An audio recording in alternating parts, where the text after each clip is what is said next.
नमस्ते मंडळी. टेक तडका 24/7 मध्ये तुमचं स्वागत आहे. मी प्रियंका पाटील.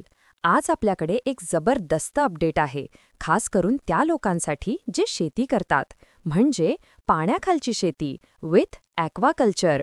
विचार करा, आपल्या इकडे जसे शेतकरी पाण्याचं आणि खतांचं नियोजन करतात, तसंच समुद्रातल्या किंवा तलावांमधल्या माशांचं आरोग्य त्यांच्या पाण्यावर अवलंबून असतं. पण प्रॉब्लेम काय आहे की हे पाणी तपासण्याचे जे सेन्सर्स किंवा किट्स आहेत ना, ते खूप महाग आहेत, खास करून आग्नेय आशियातील शेतकऱ्यांसाठी.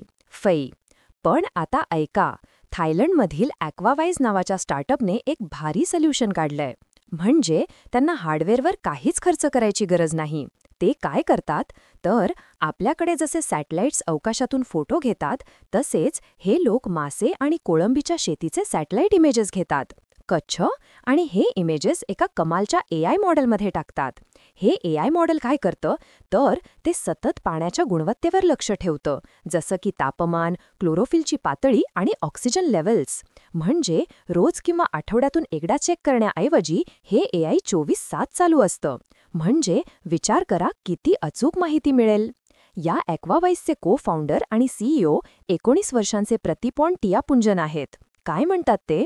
पाण्याची गुणवत्ता म्हणजे जणू जिवंत प्राण्यांसाठी श्वास घेण्यासारखं आहे. ओहो, जर ती योग्य पातळीवर नसेल तर माशांना ताण येतो, आजार येतात आणि बरंच काही. आणि गंमत म्हणजे हा आयडिया त्यांना एका सायन्स कॉम्पिटिशनमध्ये आला, जिथे ते स्वतःचा रिसर्च प्रोजेक्टसाठी आले होते. तिथेच त्यांना त्यांचे को-फाउंडर्स भेटले आणि मग त्यांनी मिळून हा प्रॉब्लेम पकडला. कारण जगात तब्बल 80% शेती ह्या पाण्याच्या गुणवत्तेमुळे लॉसमध्ये जातीये.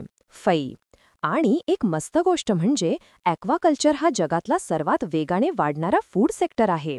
संयुक्त राष्ट्रांच्या युनायटेड नेशन्सच्या अंदाजानुसार 10 अब्ज लोकांना अन्न पुरवण्यासाठी हा एक की सोल्युशन ठरू शकतो. ओहो, म्हणजे कमी उत्सर्जनामध्ये जास्त पोषण देणारा हा मार्ग आहे. तर ह्या ॲक्वावाईजमुळे आग्नेय आशियातील शेतकऱ्यांना नक्कीच खूप फायदा होणार आहे, कारण त्यांना आता महागड्या उपकरणांशिवाय पाण्याची गुणवत्ता तपासता येणार आहे.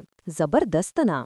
तर कसं वाटलं हे टेक्नॉलॉजीचं नवं अपडेट? मला कमेंट्समध्ये नक्की सांगा. आणि हो, टेक तडका 24/7 ला सबस्क्राईब करायला विसरू नका. भेटूया पुढच्या अपडेटसोबत. तोपर्यंत टेक केअर.